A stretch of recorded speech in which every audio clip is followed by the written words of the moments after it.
நாங்கள் கோர்ட்டில் ஏறி நிற்க வைக்கப்படும்.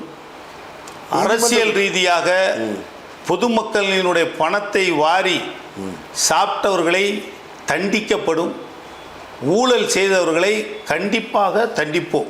நிச்சயமாக ட்ரங்க் பெட்டியோடு ரெடி பண்ணிடுவார்னு நினைக்கிறேன். இங்கே வந்த உடனே இன்னொரு ட்ரங்க் பெட்டி ரெடி ஆகிடும். கவர்னரை போய் சந்திக்க போகிறார். பல ரங்கு பெட்டி இருக்கு. 50 வருட காலமாக திராவிட ஆட்சி காலத்தில் காமராஜருக்கு அப்புறம் கக்கனையாவுக்கு அப்புறம் எத்தனையோ அரசியல்வாதிகள், பல அரசியல்வாதிகள் கொள்ளையடித்து இந்த நாட்டை கூறு போட்ட ட்ரங்கு பெட்டியெல்லாம் எங்கிட்ட இருக்கு. கண்டிப்பாக பாரதிய ஜனதா கட்சி